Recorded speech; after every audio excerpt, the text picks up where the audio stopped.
time getting a job, like a regular job. Like I was like a manager at a restaurant after I had left culture. And then I was like, you know what? It was almost a year. I was like, I really just need to have faith and just take the leap and go into starting my business. Not starting my business, but stop moving as a freelancer and moving as a business owner. Ooh. And it took a lot to do that. And it's still taking a lot of work to do that, because you get a lot of bad habits working as a freelancer when you want to be a business owner. Y'all, we got Iman in the building, y'all. If y'all are anywhere related to Houston, y'all need to know who she is. But also, y'all just need to know who she is, period, because I met you, a few months ago now? Yeah, it was a few months ago at a party. Yes. Choosy Tuesday. Choosy Study. I always do this wrong. Choosy Tuesdays. Choosy Tuesdays. Yeah. Choosy Tuesdays at Bald Kitty. Yeah. Are the best days of the week. Honestly, that was such a straight up great concept too, because I love how you can also shoot content there. Yes. That's where they got me. And you can have fun, and it has the aesthetic and everything. I just love that Jordan and Elevated made Tuesday the day for me to want to go outside. Honestly, yeah, because I feel like for me post 27, I'd stop wanting to go outside on the weekends. I truly use the weekends for my rest. Now, I agree with that too, because I find myself on Fridays and Saturdays wondering what I'm going to eat, what I'm going to watch. And that's that. Nothing else. This past Friday, I most definitely was catching up with Harlem. So I finished. You finished? I finished. Oh, I'm ready. It's bittersweet watching all of your favorite programs just be canceled. Not even like, we don't get the benefit of them just going to a pause for a little while. It's like they're ending. But I've been trying to lean into the shows that are still there. So like the Abbott Elementaries of the world. I'm watching that. I'm trying to get into this show on Hulu with Sterling K. Brown. What show is that? I don't know, but it's supposed to Paradise. Okay. Paradise on Hulu. That's supposed to be out. really good. So if y'all need some black shows to watch, please list the black shows. It's Black History Month, y'all. As we record this is literally Black History Month. Yes. By the time this comes out, likely will be during Women's Month, because Iman is doing some great things. I'm going to actually let her introduce who she is and what she does, but I just have to give you your flowers like I did when we met at the coffee shop.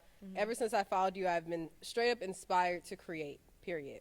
I'm more of a behind the computer girl, just getting my features out on my app, but I truly loved your Instagram. It just pops, it just gives personality, and it just made me realize dang, I'm not showing enough of my personality. People probably just think I'm all about the business. All about the business and not enjoying life and stuff. Yeah. So thank you for just showing what storytelling looks like. You literally capture everything. I appreciate that. You document everything. Where did this start? What do you do? And oh my God, I just have so many questions. Just all the things. So I could go on a tangent of the many lives that I've lived. I've had so many side quests to get to this point. But I would say that since I was young, I've just been very extroverted, bubbly, vocal, love to be in the center of the room, center of attention, trying to entertain or do something like that. So just growing up like that, I was never really shy, and I've always had an affinity for things that are beautiful. My dad was the first person that bought me a little Polaroid camera from Target, and every year after that I got a camera, so a digital camera or something like that. So I was always taking pictures or scrapbooking with my grandmother. So I just love memories and documenting things. Fast forward to me going to school. I actually had a music route initially. I wanted to work in radio as a personality. So I started my own show when I was in college. It was an underground hip hop channel. It did really well for 2 years. And then once I graduated, I went in and started working at a radio station. It was exciting when I first got there, but I quickly realized that my journey wasn't this one. I wasn't going to be on a path to working in radio, and I didn't really see myself long-term in it. So I went and joined a podcast and just started doing little work as an executive assistant for a stylist and answering emails and stuff. So I was I'm kind of good at the communication part and talking to people, and I got an opportunity shortly after to work with a small agency here in Houston, and that's really where I got my start. I got to see photographers, videographers, creative directors, graphic designers all come together to make a campaign or just make this beautiful piece of art, and I noticed that everybody's role was necessary for the final product, and I just wanted to learn more about the inner workings and kind of where I fit into it. I started working there because I planned an event in 2 weeks, and they were like, oh, do you want to work here? And I was like, yeah. So I learned the importance of quality visuals. I learned the importance of an artistic approach versus just a generic approach, and seeing what everyone else is doing. And I was like, you know what? Okay, so I'm gonna be a social media manager. So I started managing accounts, and then I was like, well, I want to be a publicist too, because I know how to communicate and I know who to talk to and do this. So my time there probably was like a year or so, and I decided to go off and do my own thing. Culture, you know, the restaurant in downtown Houston. I think I've heard of Culture. So when it was opened, is it with a K? Yeah. Okay. When it was opened by Chef Don Burrell, Marcus from the Breakfast Club is the owner of Culture. Okay. So, yes. So yeah, that's like all his stuff. We were on a panel together. So now it's coming to me. I'm like, who did all these things? So I went there after I had left the agency I worked for previously. I was like, you know what? I'm going to get a job as a server, and I'm going to show them that I can do more than just serving. That's my plan. That's always my plan. Like, I was like, I don't need to, y'all don't have to hand it to me. I just need to get in the room, and I will make my own opportunity happen. So I served for like 2 or 3 months, and I'm sure like if anybody who was working with me at the time sees this, they know this story. I worked there, and maybe after like 2 or 3 months, I was like, so this is what I used to do. I can do it, and I really want to do this. And then Chef Dawn also, she saw, you know, that I was good at getting the content stuff, so she asked me to do this stuff for her personal page. So I ended up doing the social media for Culture and Chef Dawn, and sort of being like a media contact. After that, after I left Culture, I took a break from doing, I guess, like the social element for a little while. This was my last time getting a job, like a regular job. Like I was like a manager at a restaurant after I had left Culture. And then I was like, you know what? It was almost a year. I was like, I really just need to have faith and just take the leap and go into starting my business. Not starting my business, but stop moving as a freelancer and moving as a business owner. Ooh. And it took a lot to do that. And it's still taking a lot of work to do that, because you get a lot of bad habits working as a freelancer when you want to be a business owner. So if you want to be a freelancer and stay a freelancer, there's nothing wrong with that. That's fine. But if you are saying you're a business owner but you're moving like a freelancer, you have to pause for a second and kind of recalibrate. So that's what your girl did. I had to get it together. That is actually a really good point, because as someone who was a freelancer and then a contractor, which there was like, I had a little bit of a in between a freelancer and a business owner mindset being a contractor, because there are deliverables that you have to meet on time for certain businesses. And for me on the tech side, I knew that if I wasn't doing my work, I'm not getting paid, you know. And there's, of course, with freelancers is similar, but like I'm actually, like I have a signed agreement under this contract for 12 months that I have to do X, Y, and Z. So I feel like that's what like really started changing my framework from being a freelancer to becoming a business owner, and then doing it under my own LLC. But I think that's really important, because a lot of y'all that are watching this are freelancers. Yeah. And there's nothing wrong with that. 95% of Jem are straight up freelancers. Yeah. So I think that it's so important not only to not just define yourself, but where do you fit? And if you don't want to fit there, where do you want to be? So let's get a little bit into the weeds about freelancing. Right? Yeah. Let's get into it. What's the big difference between a freelancer and a business owner to you? So I think that we can even add a layer to this and throw in contractor in there too. Yeah. So like a freelancer, a contractor, and then a business owner. A freelancer is somebody who is looking at, you know, board postings online, like those job listings online, has a homeboy that gives them a call. It's like, hey, I can give you like $85 for 2 hours of work. Can you pull up on me real quick? No need to sign a W-9. No, there's typically, I'm just saying typically, you should do these things, but typically it's like, oh, I'll just throw you a couple dollars to come do this. Now, you can get great opportunities doing that. You can get in the door places doing that. You can build a reputation for yourself as a hard worker. Yes. So that's like, to me, is a freelancer. Like, this isn't your main thing either. You probably have like a job that you work 40 hours out a week, but you just do this on the side. Right. A contractor now is somebody who is a little bit more experienced, a little bit more together. A contractor is typically somebody who businesses are searching for, different agencies, even brands are searching for a project for a specific length of time, right? So the contract can be 1 month, 3 months, 6 months, 9 months, a year. Some people get 2-year contracts, but you are not an employee. So technically, I don't have a monopoly over your time. You are a contractor as long as this work is getting done at the deliverable date. Live your life. Right. But a business owner needs systems. Now, a contractor needs systems too to get their work done effectively. But a business owner needs to have systems. You need to have structure. You need to have workflows established. You need to have the right people in the right place. And you have to not only be a business owner, but an account executive for yourself to make sure that business is consistently coming in. And that is my responsibility. I just got some business cards, for example, and I put CEO on them. And I had a friend tell me, why did you put that on there? You need to put like a role for your, a role that you do. So I'm redesigning some, and I'm calling myself an account executive because I literally am the person going out, getting the clients, getting the money, doing all those things.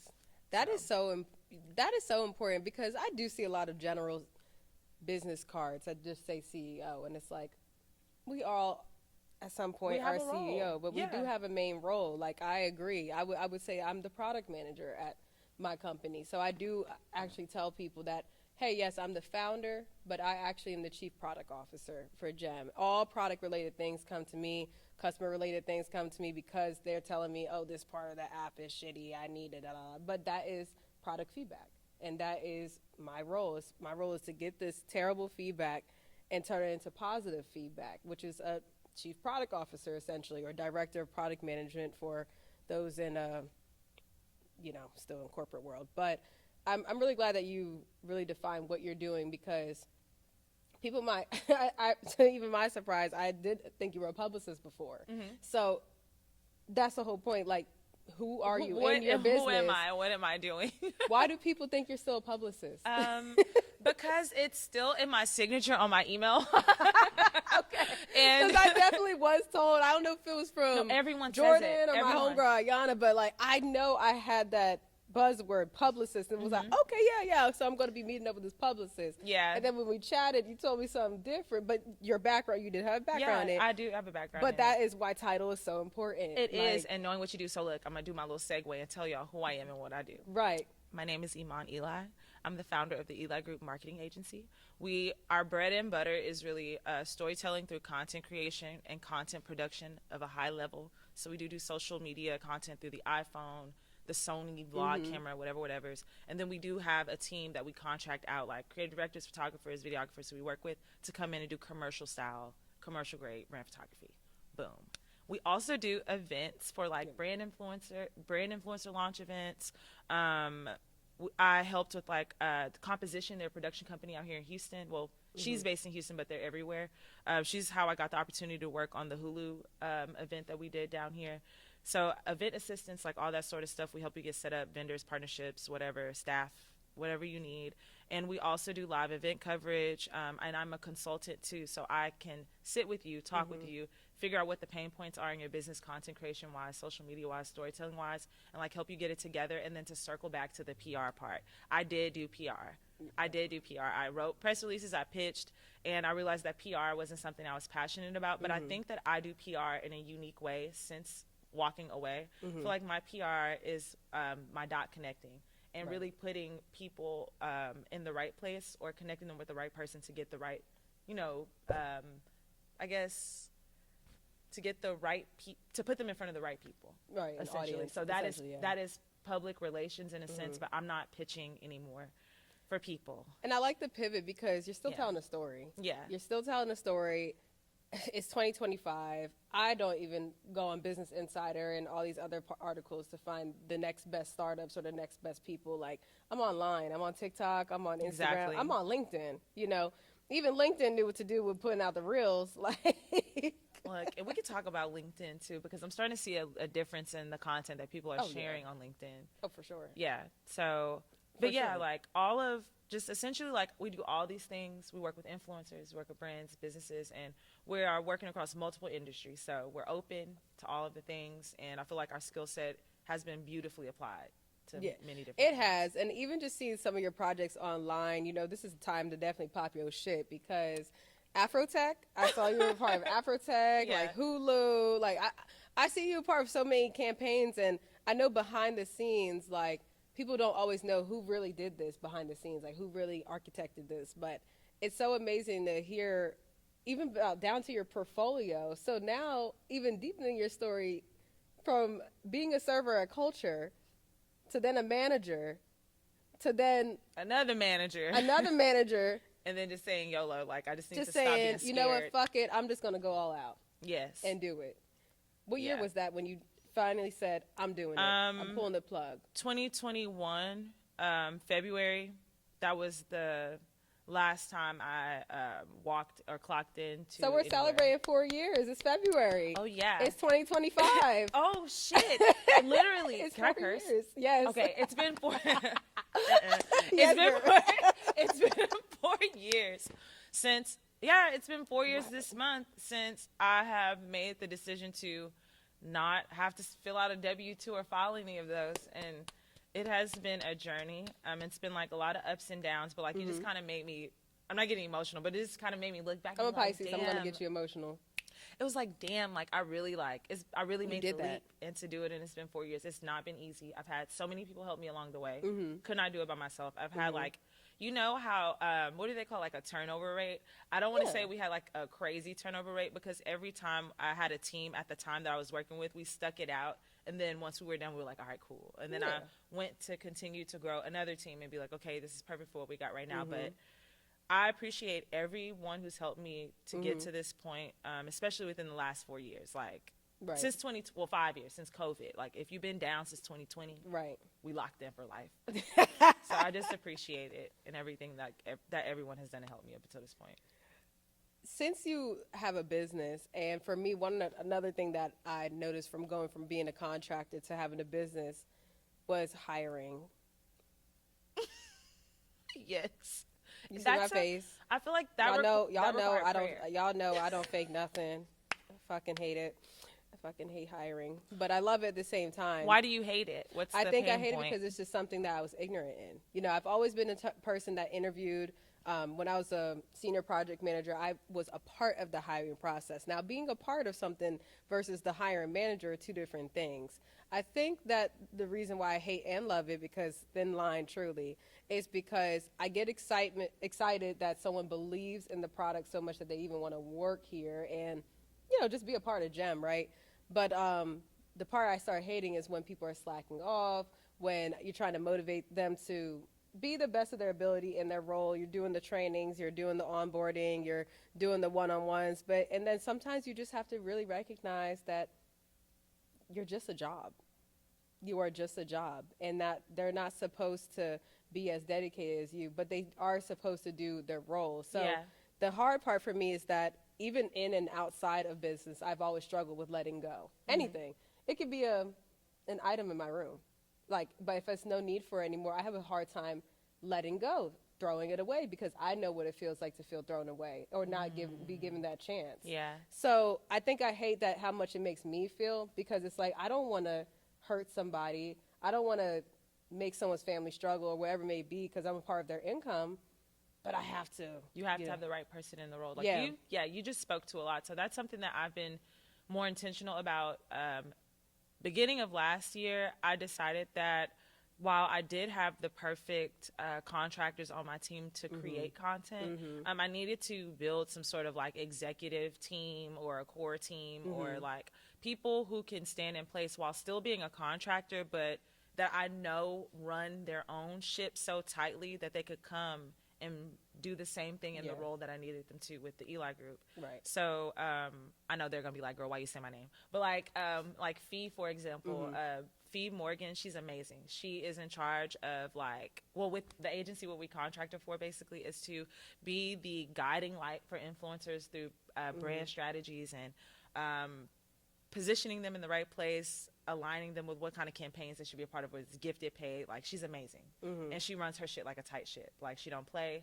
And I love just working with her. We've been friends actually for many years, but our work relationship is just as strong because we trust each other to get things done. And with Kiana McKenzie, she is a content creator.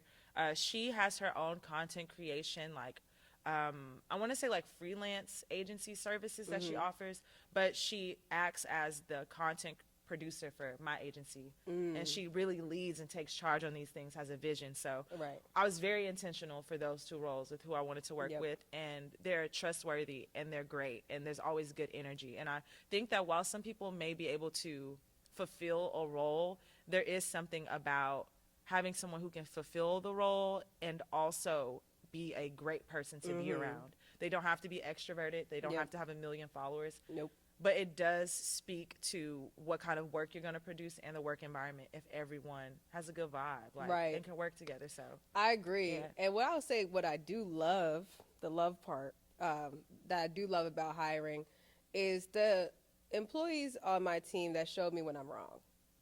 Speak on it. Because that's real. And I used to be that employee. So it's almost like I'm looking at a mini me, like, oh no, look at that. So for me, I have a business development associate who made us realize that we have enough features to scale to $1 million business. Yeah, I know that for sure. Yeah, 100%. That has never worried me. Time comes with that and problem solving. But she made me challenge myself to what can make us $1 billion business. And she was like, look, I've called this amount of people. I've called this person from Mantras Collected. I called this person from Wix. I called this person from the retail shops of, whatever it may be.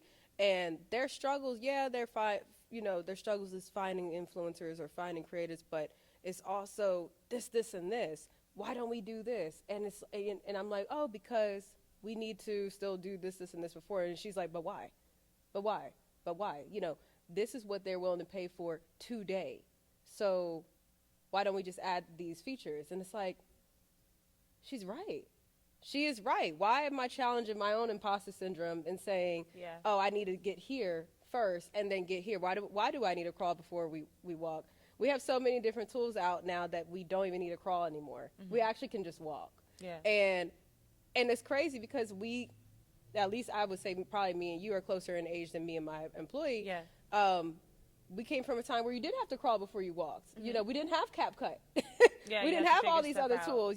We just had to put out stuff and go from there and just do a lot of manual work with content or with software development. It took a lot more time to get what you just did minutes before the show. You could hurry up and edit in minutes now. Yeah. It's the same thing with coding. You can hurry up and get a feature out in a week or less if you really dedicate time. And I'm like, you're absolutely right. Let's put together a wait list, sell the features, get them on a wait list, and then once we're done, maybe we'll have at least 100 people who are willing to pay for this particular feature that people so-called are screaming at her about. Yeah. And it's like, wait, that's the right employee I was looking for. Someone who can find the problem in our creator economy, essentially, and we can figure out a way to solve it.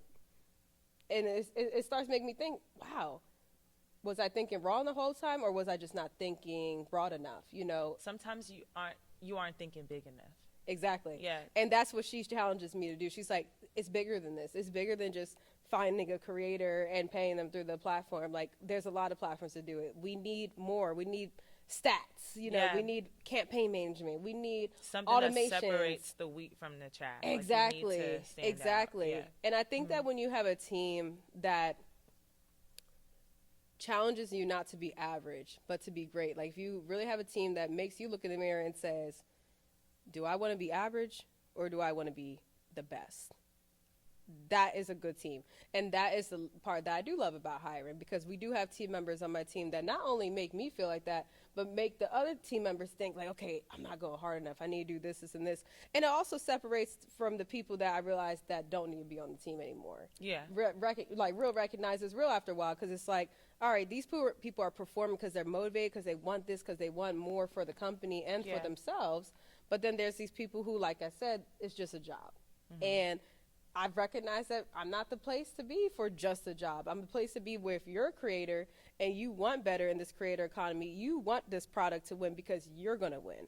So now when we're hiring, we actually do encourage creators to apply. We would rather a creator apply and have less qualifications than someone who's qualified and is just here for a job, because you can learn these skills. And I think y'all are doing a great job of marketing to freelancers. Like, I feel like the platform is set up for freelancers. And what I love the most about Jem Social is that when I go and look for specific things, there's something for everybody. There's campaigns for everybody. There's different opportunities like festivals and things like that. What I would love to see more of is more agencies like mine. Like, I need tons of help all the time, right? Yeah. But I would like to see, even for myself, to put more opportunities from within the city on the app, because there's always people looking for stuff. But I just think that it may seem like a daunting task to have to upload something and do this. But I feel like once people really get accustomed to using the platform to get the work and to offer opportunities like that, the ecosystem will continue to grow even quicker. 110%. And we're looking for more ways, even in the sign up flow, to just generate that first gig. We're trying to figure out ways where the information that you put in when you're signing up, that we basically generate a gig based off of how you just signed up, because maybe we'll have some recommendations for what you need. So we're going to be exploring that, simply because we know that a lot of people just don't want to, like you said, like they don't want to just take the time to post it, because they think it's going to take more time than it really is, which it doesn't. But they don't know that, right? And I think that's the beautiful part about building software, is like the whole point of software is to save time. So as we continue adding more time-saving features, like, we're going to get money faster, and we're saving time, which is great, because I want to save time too. So I love it. Are there things in your business where people have been hesitant about maybe purchasing an actual, and I guess it would be, like a proposal, like actually signing on a proposal on a service? Yes. Which one do you think you get the most hesitance about? I can give you what it is and why it is. My least favorite thing to hear a potential client say is, well, we've been burned before, so I wanted to give you a little trial period. And that is basically, in layman's terms, that's, I want you to work for free for me for the beginning of it, so I can make sure you're not scamming me. But in doing this, I, in fact, am scamming you, because I'm getting work for free. They think you Fiverr or something, because what? No, they think I'm green, and that's the problem. I think sometimes that people need to realize that you need my help, and I have a service to offer. And there's so many businesses, so many brands, so many influencers who we could potentially work with, who we are working with, or who we like to work with, that we don't really have time for people who are unsure or approaching us untrustworthy. It's like being in a relationship, and the person is like, well, I want to be with you, but I don't trust like, you. Like, okay, Mrs. Trust Issues. Well, bye, girl. Like, I'm like, right. It's like, I need somebody who is ready to go in, because it's a relationship. I need you to be ready to go in with, be able to go in 50-50 with me on this partnership that we're about to do. You as the client, me as the service provider. We will do everything we need to do for you. So yeah, that's really it. Like, we just have had people who've had bad experiences in working with people in content creation and working with people in the marketing umbrella, in the overall space, event space, whatever we're helping them with. But it's like, I kind of try to halt them right there and be like, well, if this isn't something you're ready for. Okay, boundaries. Yeah, this is, I had to literally in real time. I was like, if this is something you aren't ready for, then we can circle back, or I can refer you to someone who may be able to help you at, for a lower rate, at a different scale of work, whatever. So that's typically my issue, and that's how I handle it. I love how. Can we give her a round of applause? It took me years to get here. I wish we was on a live. I gotta bring you for a live audience panel one day, because do you recognize that you did what most people wouldn't? Like, I would say for a lot of, and not even hungry, because there's a difference, but I would say for a lot of desperate people that are like, I gotta get this client in, they would do that. I wouldn't. I 100% wouldn't. As someone who had a website agency, I 100% agree. They are the most difficult clients to deal with, because then they're hesitant throughout the whole engagement. Most of them. Yeah. Some of them are great. Some of them are level, great. But it's just like the negative experience is just some layer of entitlement over. Yes. And I'll be like, girl, like, you can't come over here with all that. It's all good. I'm not saying it's like rainbows and sunshine over here, but it's just like the vibe is like, we're working hard to make sure we're giving you what we can.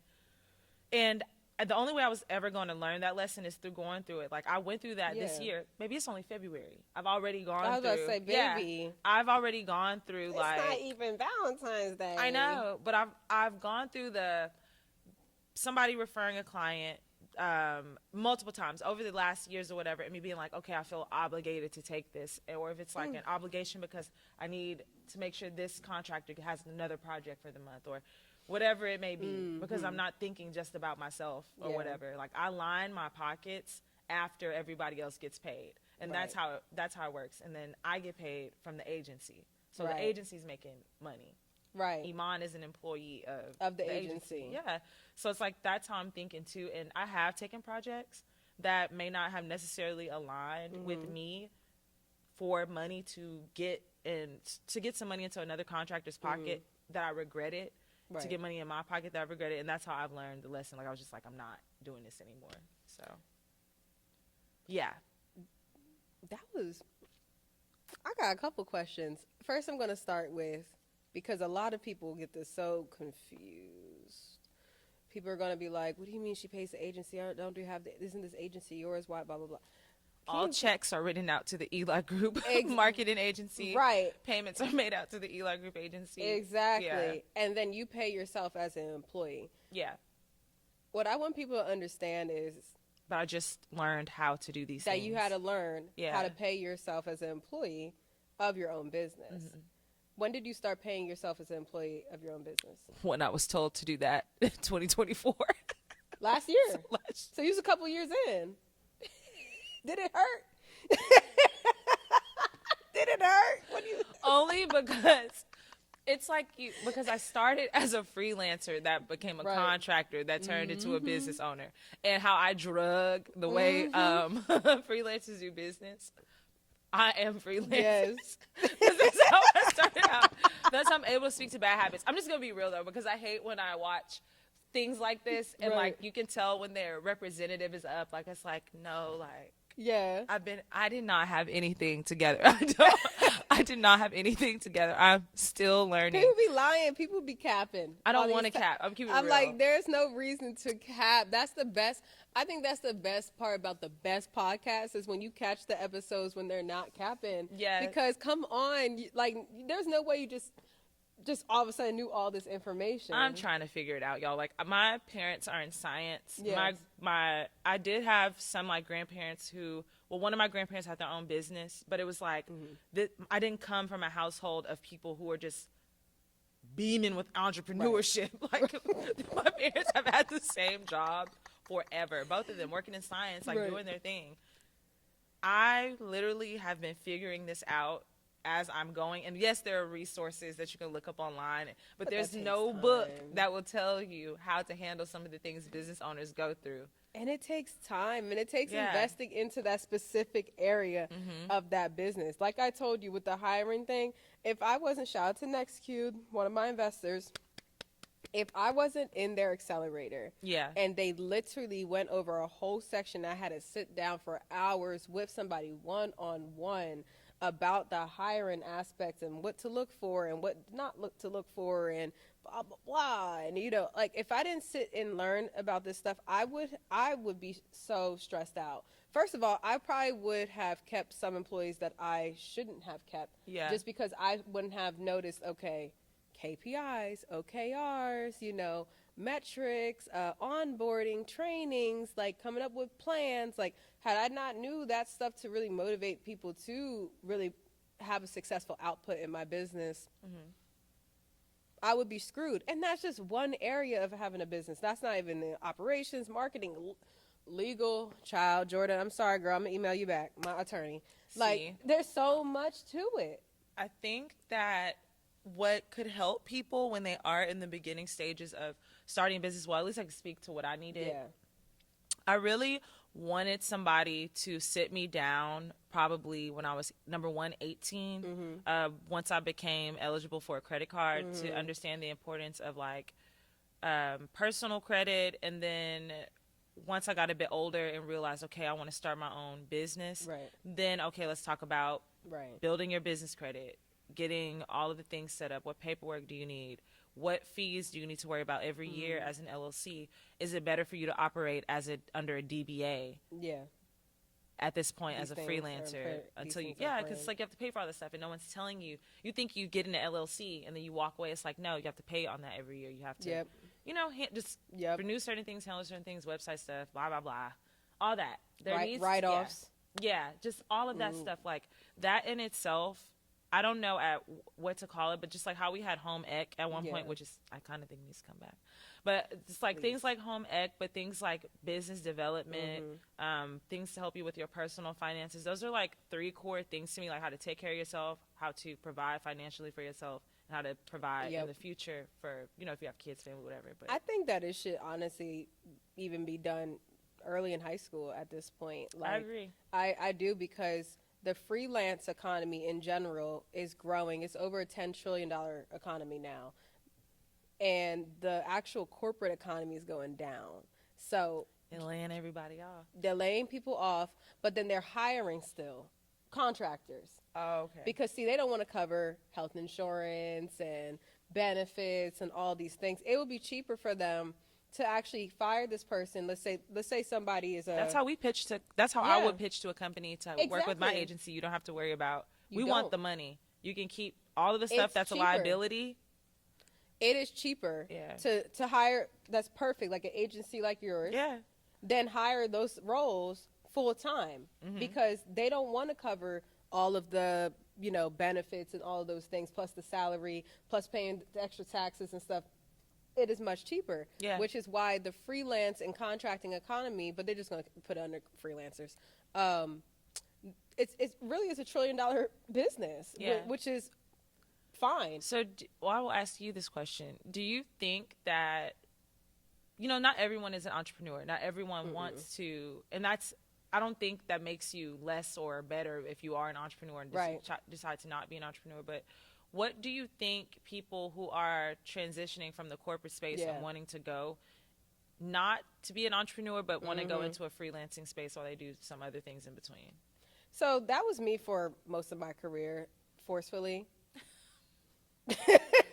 Heard. So I had to just get with it. Like, I really just had to learn about, first, just finding an accountant. I'll start there. Finding an accountant that especially has done taxes for other freelancers, because they kind of just give you the loopholes.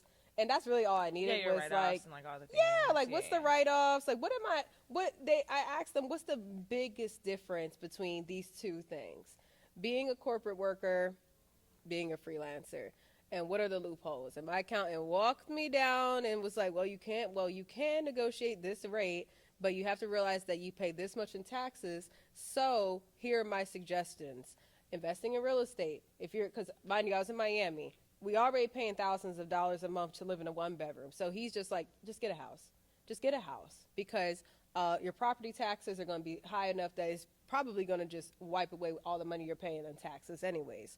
Cool.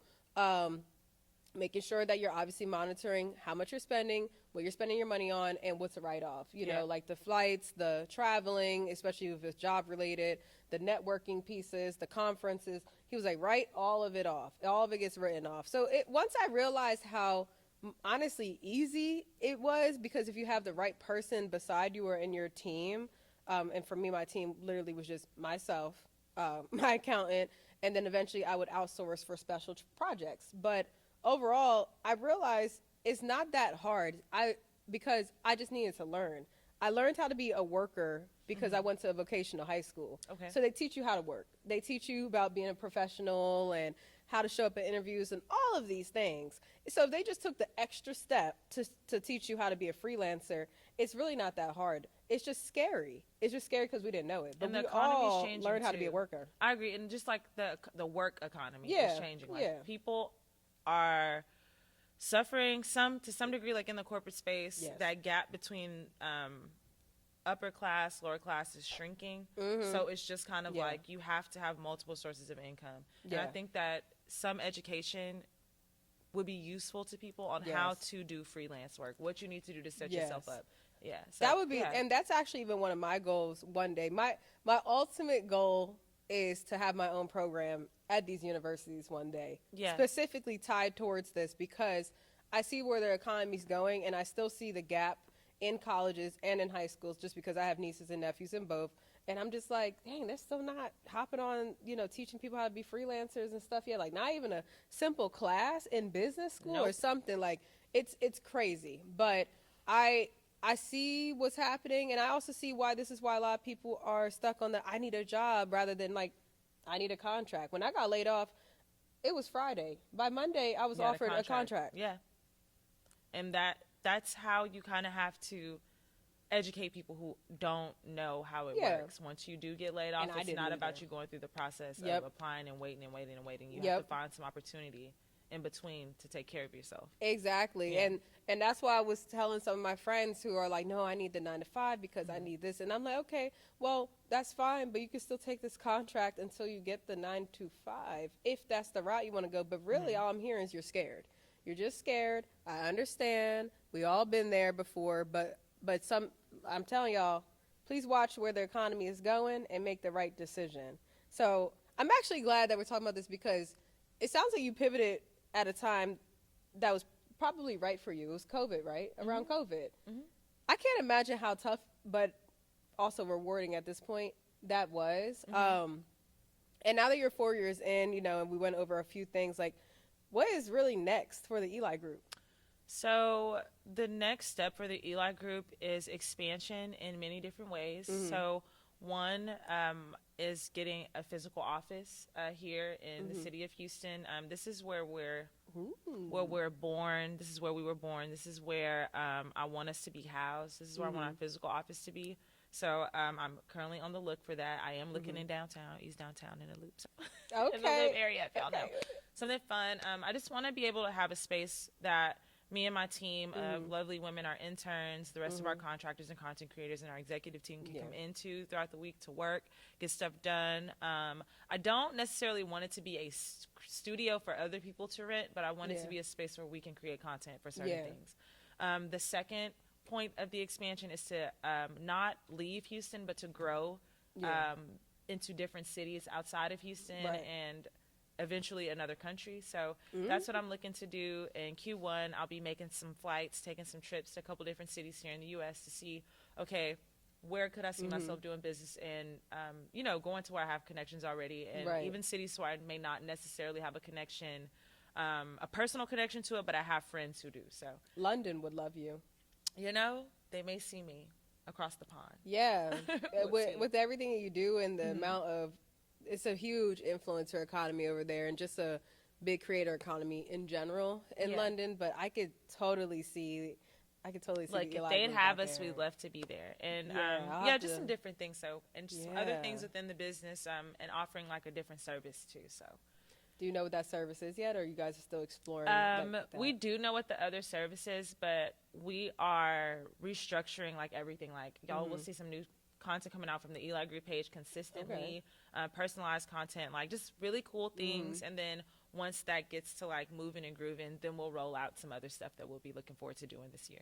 What's your most proud project that the Eli Group has done? It could be recently, it could be in the beginning, but what's your proudest work with the Eli Group? I have a personal attachment to my work. I know that's what your therapist tells you to not do, but I'm a Virgo, so whatever.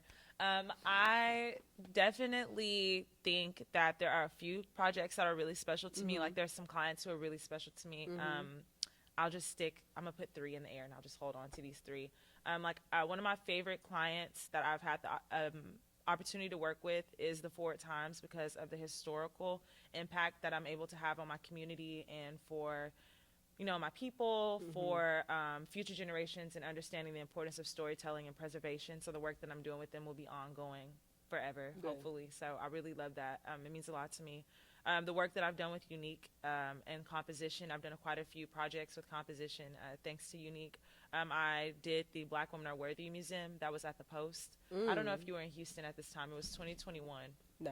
1,000 people came out to the museum. It was an installation in the Post. Dion Ivory is the artistic creator, director, the leader of that. So I got to work on that. And then the Hulu composition project with her agency was also great too. And I think my last thing will be with Afrotech. The way that I even got to get content during Afrotech was for a panel that Jordan from Choosy Tuesdays and then Jaren Small from Reading with the Rapper did. They hired me to get BTS for Afrotech, and then from that I was able to go and make the connections and things. So that was just very valuable. Happened. Yeah. That was literally how it happened. I got an opportunity to film them. They got me a general admission pass, and I made it happen. That is amazing. And it sounds like not only do you have like these special projects that you get to be a part of in these campaigns, it sounds like you have people on retainer too. Like, that's amazing. I love how you've added like this monthly recurring revenue, it sounds like, to your business by having retainers. That's how our agency functions. We function on retainer. We also do one-off projects and like consultations. Like ad hoc. We're an agency. We get retainers. We have a couple people on retainer, or businesses, brands, influencers on retainer each month. So I love that. And my last, I would say one of my parting questions, because I always say it's my last, and it's not. But one of my parting questions would be, how do you, not just personally, but professionally, deal with client turnovers? So full transparency. Can I keep it real? You can keep it all the way real. Client turnover is interesting for quite a few reasons. I'm going to try to do 5.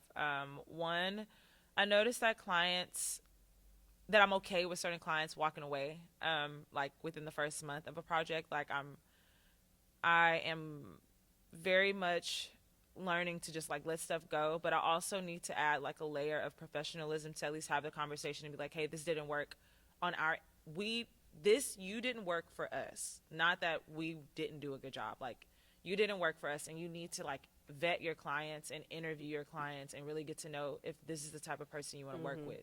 Is this the type of work that you want to put out into the world with your name on it, if your name is going to be on it, kind of thing. So that's number 1. 2, clients who we love, but may not necessarily be able to afford the services anymore because of this federal grant programs. The federal grants being shut down or like denied to arts organizations has definitely put a wet blanket on a certain industry, like our arts and creatives industry. So our clients who depend on grants and stuff are kind of suffering, or like having to go to Austin to like during Arts Advocacy Day to go advocate for why it's important to have the money for this.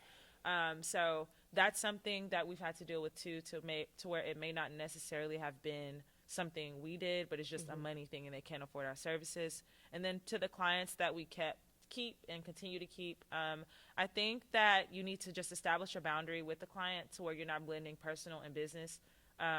Like, y'all shouldn't be on the phone crying to each other at 11 o'clock at night about personal stuff, you know what I mean? But you need to have a mutual respect for each other. You need to be passionate about all of the client work you do, because if you're not passionate about it, you're going to watch money walk out of the door all the time because you don't want to do the work. So you're just going to be like, okay, girl, bye. Like, you'll probably do a little bit and just go and go and go. And I feel like people need to hear this part, because this is what it is like to be in business, dealing with people on retainer, dealing with clients.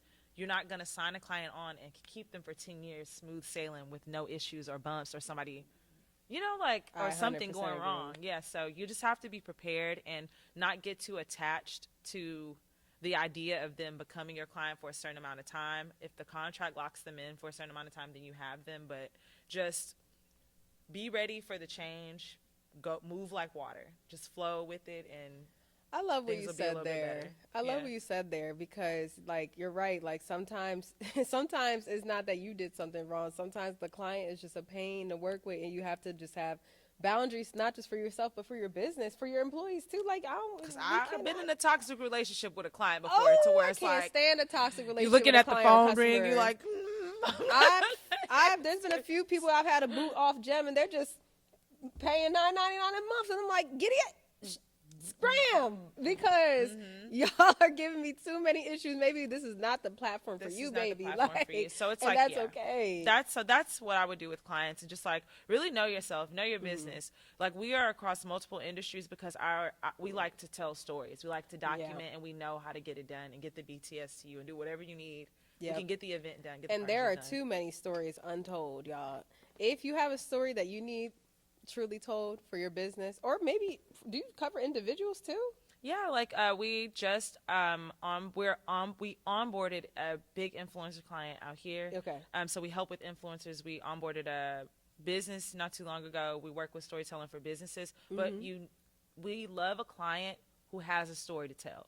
Yeah. We love a client that has a story to tell, that has a mission that they're passionate about, where it's evident and it's clear that this is what you do and you love it. We can work with you. I hope y'all heard that, because there's a lot of stories not being told, especially my Black folks. Don't let somebody else tell the story for you. Get your story captured from my girl. Iman, thank you so much for coming on Jem Social podcast. My girl done went through all kinds of stuff to get here today. So thank you for having me. Thank you for having me. I'm happy. This won't be the first. This won't be the last. This is just the first. I definitely want to have you on some live shows, live panels. So I got you in my pocket. I'm so excited. Thank you so much for having me, Bree. Thank you, love.